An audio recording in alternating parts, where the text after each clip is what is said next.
mahalin lang natin trabaho natin para pagkakatiwalaan tayo ng mga bossing natin.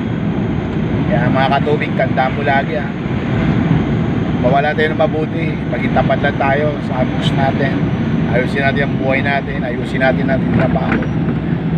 Sigurado ko pagpapalain tayo ng Panginoon.